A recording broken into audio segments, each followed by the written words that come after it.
Welcome to Eerie Echoes, a place where the voices of the mountains still linger, and where every echo carries a story not meant to be forgotten. If you want to support the channel, the best way is simple. Subscribe. Every new subscriber keeps these tales alive and helps us bring more of them into the dark.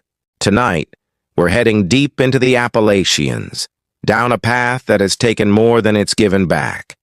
A path where friends vanish, where the fog hides more than trees, and where what you see at night might not be there in the morning. Remember, your support matters. Subscribing and leaving a like makes a bigger difference than you realize. It keeps these echoes moving forward and ensures there's always another story waiting for you in the dark. So let's begin. And our first stop is the story of a group of friends whose weekend in the mountains should have been simple, until a scream of fog and something waiting in the woods turned their night into a haunting they'll never forget. The trail had become a habit for them. Every other Saturday, without fail, 4 friends from Asheville drove north into the folds of the Appalachian Mountains to walk the same loop they'd memorized over the years. They liked the familiarity, the way the switchbacks rose steady as a heartbeat, the clearings where the views split into blue ridges, the creek that always offered cold water in cupped palms. That afternoon had been no different. The October air was sharp, carrying the smell of wet leaves and wood smoke. The group moved easily along the ridgeline, laughing, arguing about music, trading snacks. They'd started early, planning to be off the trail before dusk. By the time the sun dipped behind the next ridge, they were already angling back toward the parking lot, boots thumping rhythmically against the soil. Then came the sound that silenced all of them. A low grunt, heavy, followed by the crash of brush snapping in rhythm with a weight too large for deer. They stopped. Leaves shifted 20 yards uphill. The shape broke through. Brown fur, massive shoulders, the blocky head of a black bear turning toward them. No one remembered who shouted first. Panic is contagious. The bear huffed, lunged, and suddenly the group scattered, each one leaping off the trail in different directions. Branches lashed at their arms, roots caught their boots. The mountains swallowed them in a flurry of thudding hearts. When the woods grew still again, when the sound of pursuit died and the breath of silence returned, they found each other, 3 of them. Breathing hard, scraped and bruised, but together. They called names into the darkening trees. Only silence answered. "Where's Jonah?" They searched until the light drained from the canopy and shadows thickened. Their voices grew hoarse. The bear was gone, but the fear lingered. When the first stars appeared through gaps in the trees, they turned back, stumbling toward the cars, promising to call for help at dawn. Jonah didn't hear them. He was deeper in the forest, alone. He'd run downhill, driven by blind instinct, until his chest burned and his legs wobbled. The woods here were thicker than he remembered. No clear trail underfoot, no sense of direction. His compass spun in his hand as if confused by the earth itself. He tried to climb back toward the ridgeline, but every incline curved into another hollow. The silence pressed against his ears until he could hear only his own pulse. By the time the last light left the sky, Jonah had given up shouting. His throat was raw, and no one answered. He staggered between black trunks, heart hammering, and then, faint in the distance, he saw it. A light, flickering, yellow-orange. Not a flashlight beam, but a glow, steady and warm. He stumbled toward it, through the tangle of laurel, past mossy stones, into a clearing where a cabin hunched against the hillside. It looked old. Logs dark with age, roof sagging beneath moss, shutters askew. but smoke curled from the chimney, and behind the windows glowed lamplight. Jonah hesitated at the edge of the clearing. Electricity seemed absent. No hum of wires, no glow of bulbs. The cabin belonged to another century, yet voices floated through the night, low and melodic. He knocked. The door opened on hinges that groaned like tired men. A woman stood there, shawl around her shoulders, hair gray and braided. Her eyes flicked over his scratches, his wild expression, his empty hands. Then she smiled, soft as candlelight. "You're far from your people," she said. I got lost," Jonah stammered. "Bears on the trail.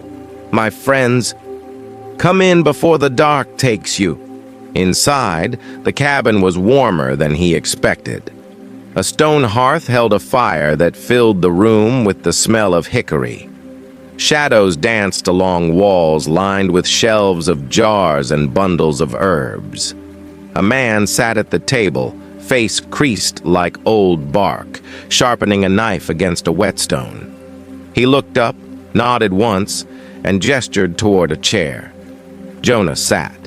His legs trembled with relief. The woman ladled stew from a black pot into a wooden bowl. Thick, savory, with carrots and venison. She set it before him with bread still warm from the hearth. He hadn't realized how hungry he was until the first spoonful burned his tongue. They didn't ask his name, and he didn't ask theirs. Conversation came in fragments, drifting like smoke. They spoke of the mountain as though it were a neighbor, alive, temperamental, but generous to those who respected it. "The ridge keeps secrets," the man said in a voice like gravel. "Sometimes it hides what should be found. Sometimes it gives back what it takes." Jonah frowned, glancing at the shadows beyond the firelight. "But my friends, they won't know where to look." "They will," the woman interrupted. "The mountain decides who sleeps where. Tonight you sleep under its eye, and it will carry you back." Later, by the fire outside, they told stories. The man spoke of spirits that roamed the hollows, watchers who guided hunters home, voices in the wind that warned of storms, shadows that bent branches away from travelers' paths. Not ghosts, not demons, something older, the soul of the mountain itself. "The mountain isn't cruel," the woman said, tossing another log into the fire. Sparks spiraled upward like stars. "It's only fair. Show respect, and you'll walk out whole. Mock it, or forget to listen, and it will keep you." Jonah felt his fear slip, replaced by a strange calm. Their words pressed against his mind like lullabies. When they offered him a blanket and a bed of straw in the corner, he lay down with his belly full and his eyes heavy. The last thing he remembered was the fire's crackle and the old man's voice, murmuring something about roots that remember every footstep. When Jonah woke, birdsong filled the air. Sunlight speared through branches overhead. He was outside, lying on soft leaves, a tree trunk cradling his back. No cabin, no smoke, no footprints, just the forest, quiet and endless. He pushed himself upright, heart pounding. For a moment he thought he had dreamed it all, but his stomach was full and his skin smelled faintly of wood smoke. Then voices. "Jonah! Over here!" He stumbled toward the sound and found his friends at the base of a great oak. They stood frozen, staring at him as if he'd risen from the ground. He realized he must look half feral, hair wild, clothes torn, eyes dazed. "We looked all night," one said. "How'd you end up here? You've been sleeping under this tree the whole time." Jonah wanted to explain, but words felt fragile. He looked back through the trees, toward the place where he thought the clearing had been. Nothing but shadows and light. He smiled, slow and secret. "I think the mountain gave me back," he said. They didn't press him. They wouldn't have believed it anyway. Sometimes the Appalachians swallow people whole. Sometimes they return them. If you walk those trails, remember this: nature isn't just scenery. It listens, it watches, and when you treat it with respect, it just might carry you home. They say the mountain decides who it keeps and who it returns. And sometimes, it even lets the lost walk among the living just long enough to point the way. That's what happened on another ridge, not far from here. The call came just before sunset. 4 hikers stumbled into the gravel lot near Seneca Rocks. Mud streaked on their pants, eyes wide with the kind of panic that carries more shame than fear. They should have been 5. The missing man was Evan Cole, 32 years old. Plaid shirt, bright orange beanie, a new pair of boots he'd bragged about all morning. Somewhere along the ridge, as the trail curved down into laurel thickets, he had walked ahead. A little faster, a little too confident. When the others caught up, he was gone. By the time the ranger's truck pulled up, the valley was already filling with fog. Radios crackled. A folding table was set up as incident command. Volunteers tightened their laces, clipped whistles to their vests, checked their headlamps. The girlfriend arrived pale and trembling, clutching the missing man's beanie as a scent article for the dogs. I was on the first team sent out, 2 of us from the local SAR unit, a handler with his shepherd rook, and a man I didn't know, older, wiry, wearing a faded red cap. He introduced himself simply as Mac. No one asked what agency he was from. In the chaos of a search, extra hands are welcomed, not questioned. We entered the trail at 7:14 p.m., headlamps bobbing through mist. The forest felt dense, watchful. Every sound, our boots, the dog's breath, the squeak of a strap, was swallowed as if the mountain didn't want to give it back. Not 20 minutes in, we found the first sign, a heel print on damp soil, a broken twig angled downhill, fresh, sharp. Whoever left it had been moving fast. "Heading for water," Mac murmured at my shoulder. His voice was calm, too calm, the way old-timers talk when they already know the ending. "Bad knees, stubborn brain, the stride shortens before the fall." I glanced at him. "You can tell that from a scuff mark?" He only smiled, not unkindly, and said nothing more. Rook caught the scent next, pulling hard left, hackles lifting as he whined. We flagged the spot, marked the clue log, radioed it in. Static ate half the transmission. We repeated it twice before anyone answered. The woods thickened. Fog moved like smoke through laurel, clinging to every branch. Our lights caught glints of water seeping down rocks, slick as oil. At one choke point between a cut bank and a fallen log, I spotted it. A gray glove in the mud, neoprene knuckle patch, large, still damp. I bagged it, tagged it, and slipped it into my vest. When I looked up, Mac was gone. "Where'd he step off to?" I asked. The handler frowned. "Bathroom, I think. Said he'd catch up." I hadn't heard him say a word, and the woods around us had grown too still, as if waiting. We pressed on. 20 more minutes and fresh pink flagging tape appeared tied at eye level. Not ours. The ends were crisp, not frayed like old survey tape. Beneath one fluttering ribbon lay a boot print. Vibram lugs, sharp edges, the kind you'd see on a pair of new boots. Exactly the kind Evan had been wearing. "Somebody's marking the way," I whispered.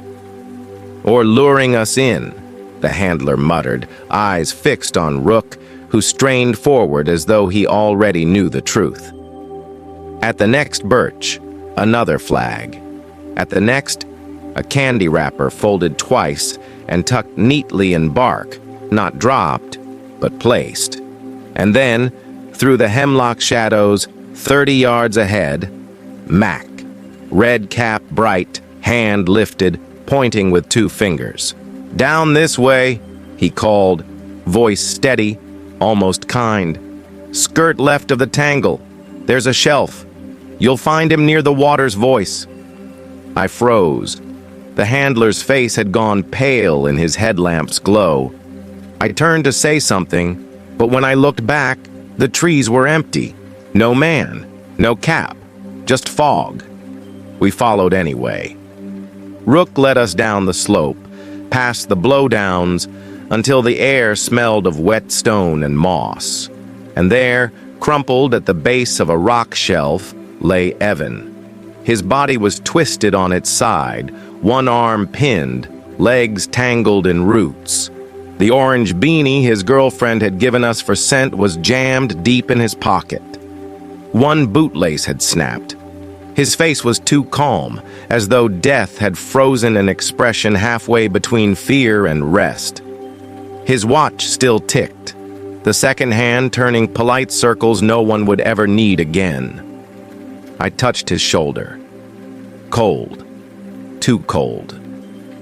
We set a perimeter, radioed it in, waited for the coroner and the carry-out team. The handler crouched by his dog, rubbing its ears with shaking hands, the way men do when they need to steady themselves. Back at command, the girlfriend collapsed when she saw the beanie bagged in evidence. People whispered. Some cried. Some swore under their breath.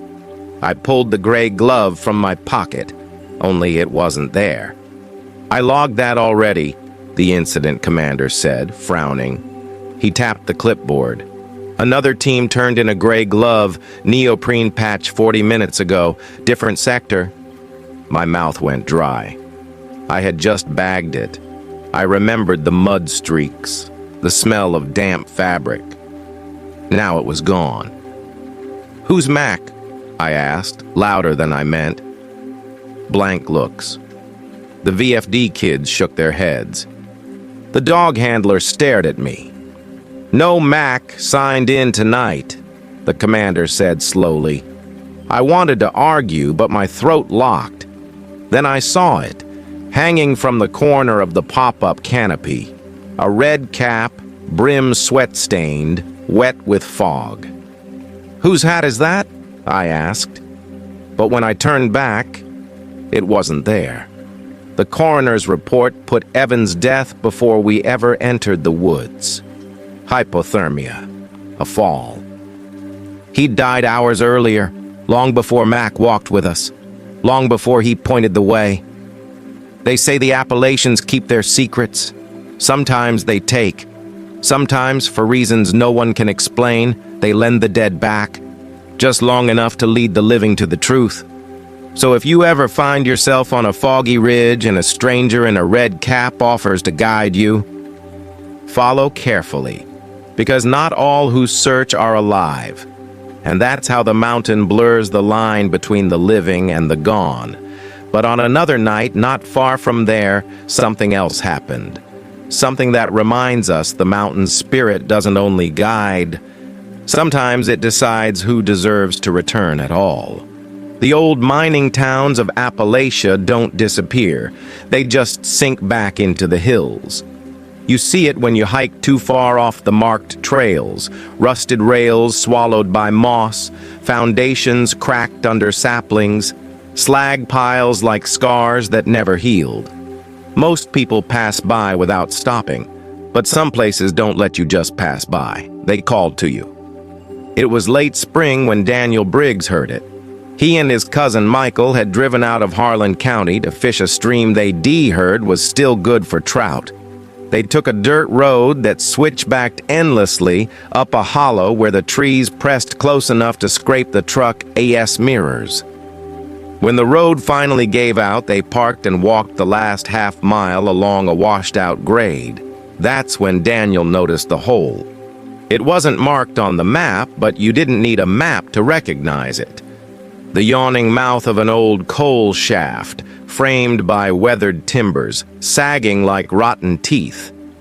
A broken gate lay on the ground, warning signs rusted illegible. The air that bled from it was cold, colder than the forest around them, and smelled of sulfur and damp stone. "Not worth messing with," Michael said, already moving past. "Place is a tomb." But Daniel lingered, because from inside the shaft, faint and low, came the sound of singing. At first he thought it was wind whistling through broken beams, but no wind moved the leaves, and the melody was too steady. He heard men's voices, layered, carrying an old work song, the kind his grandfather used to hum without words. A rhythm of pickaxes, a tune to keep time in the dark. "Michael," he whispered, "you hear that?" His cousin stopped, frowned, tilted his head. "Nothing." "I don't hear a damn thing," Michael said. "Let's get to the stream." But the song stayed with Daniel, tugging at him like a thread caught on his chest. That night, after they set camp by the creek, Daniel couldn't sleep. The fire dwindled to embers, the frogs croaked loud in the dark, and still he swore he heard voices beneath it all, faint, mournful, drifting up through the earth. When Michael's snores grew steady, Daniel stood, grabbed his flashlight, and followed the grade back to the mine. The shaft loomed larger at night. The beam of his light barely pierced the first 20 feet before dissolving into thick darkness. But the song was stronger now, echoing faintly against the stone. He stepped closer. The ground near the opening was littered with debris, old helmet lamps shattered, rusted tools, a lunch pail crusted with decades of decay. He crouched, touched it. Cold. Too cold. "Hello?" he called softly. His voice bounced back, thin and weak. For a moment, the song stopped, as if listening. Then it rose again, louder this time, carrying words he couldn't quite catch. Daniel should have turned back. He knew the danger. Mines weren't caves, they were graves waiting to close. But curiosity pressed harder than caution. He stepped past the collapsed gate, ducked under sagging timbers, and entered the shaft. The air changed immediately. Heavy, wet, pressing against his lungs. Every breath tasted of coal dust long settled. His light traced rotting beams, iron tracks buckled and twisted, walls scored with the marks of tools long gone. And beneath it all, the singing. It wasn't one voice, it was many. Low, steady, humming in unison. The rhythm throbbed like a heartbeat in the stone. Sometimes he thought he caught words. Down, down, carry on, never see the sun again. His beam flicked across carvings in the walls. Not minor graffiti, not names. Vertical gouges, hundreds of them, like tally marks. Too precise, too deliberate. As if someone had been counting. But what? Daniel's chest tightened. His flashlight sputtered, dimmed, then steadied. Shadows seemed to shift just beyond its reach. Shapes too tall, too thin to be men. A whisper broke through the song. "Daniel." His blood ran cold. He spun, light slicing empty air. No one there. Just the endless shaft behind him, the way out swallowed in dark. "Who's there?" The singing grew louder. Voices rising, overlapping, swelling until the tunnel itself seemed to vibrate. The ground under his boots shivered. Small stones rattled. Then, out of the corner of his eye, he saw them. Figures. Half-formed, silhouettes carved from shadow, faces blurred. They stood along the tunnel walls watching him, mouths moving in unison with the song. Their eyes glowed faint, coal dust red. Daniel stumbled back, heart hammering. The beam of his flashlight wavered over them, and for an instant he thought he saw skin stretched gray and thin, veins black with soot. The smell of sulfur and sweat filled his nose. He bolted. His boots pounded the track, breath tearing at his chest. The voices followed, rising, chasing him like a flood. He didn't dare look back. The tunnel narrowed, his light caught the broken gate, and suddenly he was outside, gasping the night air like a drowning man. The singing cut off instantly. Only the forest sounds remained. When he staggered back to camp, Michael was awake, sitting by the fire with a scowl. "Where the hell were you?" Daniel couldn't answer. He collapsed onto his bedroll, shaking. He didn't sleep until dawn. The next day, he swore he wouldn't mention it. But when they passed the shaft on their hike out, something stopped him cold. The ground around the opening was freshly disturbed. No animal tracks, just boot prints, dozens of them. The edges sharp, not softened by time, as if a crew of men had just walked out. But there were no men. Years later, Daniel told the story only once, drunk, late at night at a bar in Beckley. He said he still heard the song sometimes, faint under the hum of appliances or the rush of traffic. He said the words finally made sense. "We never left. We never left." And maybe that's the truth. Maybe some of those minds don't close at all. Maybe the mountain keeps the voices of the men who died there, singing in the dark, waiting for someone foolish enough to listen.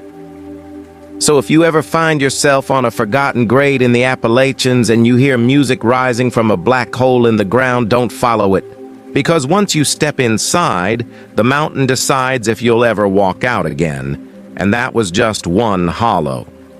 In another, not far away, there's a place where the light itself plays tricks.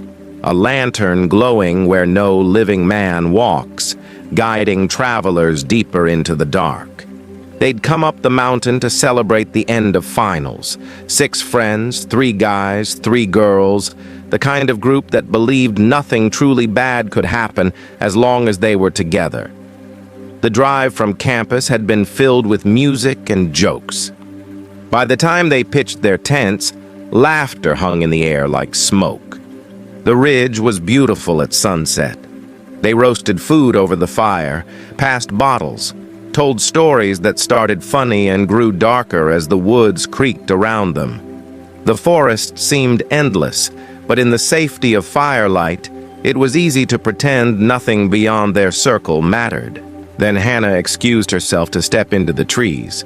She waved the flashlight, teasing, "Don't let the bears eat me." They laughed, but when her scream split the night, no one laughed anymore. They found her crouched near a laurel thicket, pale, shaking. "Someone was there," she whispered. "I swear, standing right there watching me." Her friends tried to brush it off. Probably a deer, maybe your shadow. But unease gnawed at their bravado. When they turned to head back, the forest had already changed. The fog came fast, thin at first, then thick as smoke from 100 fires. Trees blurred into gray walls, the ground into shifting shadow. Their firelight was gone, swallowed whole. "Stick together," Michael said, trying to sound like a leader. "We'll find camp if we don't split up." They clung to that, 6 silhouettes huddled close, flashlights carving pale tunnels into the mist. But the fog made everything unfamiliar. They walked in circles, stumbled over routes they swore they'd already crossed. That's when they saw him. A man, tall and thin, moving slowly ahead of them. A staff tapped the ground with each step. Relief surged through them. "Hey!" Michael called. "Wait up! We're lost!" The man didn't turn, didn't speak. He just walked. But he didn't vanish either. He stayed far enough to follow, near enough not to lose. They argued in frantic whispers. "Should we? What if he's dangerous? But the fog pressed too tight, the woods too silent. To stay put felt like death. So they followed. At first, motion calmed them. But unease crept in, minutes stretched. The staff kept tapping, steady as a metronome. The figure never slowed. "Why won't he answer?" Hannah asked, voice small. "Maybe he doesn't hear," someone muttered. "Then why's he always just ahead?" Another shot back. Fear sharpened into anger. Old tensions boiled. They accused Michael of bad planning, accused Hannah of overreacting, accused each other of drinking too much to notice directions. The woods swallowed their bickering, their flashlights jittering with each raised hand. But still they followed. Because what else could they do? Every time the fog seemed to thin, the man veered slightly left or right, keeping them in the mist's grip. No matter how they quickened their pace, they never caught him. His shape stretched, dissolved, reformed, always the same distance away. Then Hannah whispered what all of them had avoided saying, "Have you noticed his face?" They froze. The man turned slightly, and in the wavering gray, they saw it. There was no face, not shadow, not blur, just hollow, as if features had been erased. A blank void where eyes and mouth should be. Someone whimpered.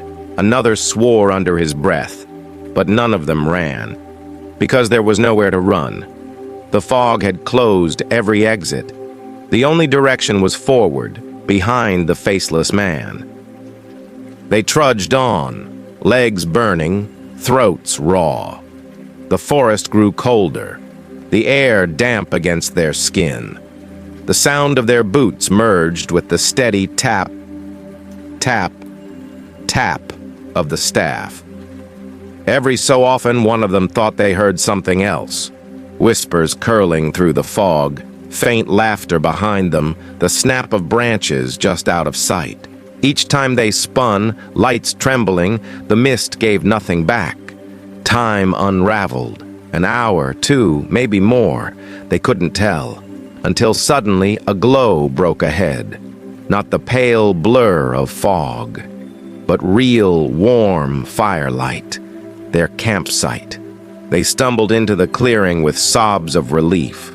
The fire was still smoldering, tents sagging but intact, the cooler just where they'd left it.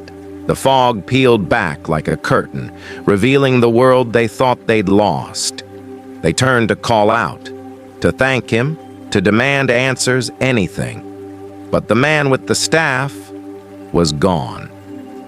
The mist where he had stood was empty, swirling faintly before dissolving into the night. They collapsed around the fire, trembling, clutching each other. No one spoke for a long time. Finally, Michael muttered, "We shouldn't have followed him." "No," Hannah said quietly, staring into the flames. "If we hadn't, we'd still be out there." No one argued. Locals say there's a path in the Appalachians that doesn't appear on any map. It shifts with the fog, pulling travelers off course. And sometimes, when it chooses to give people back, a figure with a staff appears. He won't speak, he won't stop, but if you follow him, you just might see your campfire again, and if you don't, well, the mountain keeps what it wants. If you're still listening in the dark, remember, the mountains have their own guides. Some will lead you home, some won't. If you want more stories like this, make sure to hit subscribe, leave a like, and tell me in the comments. Would you have followed the faceless man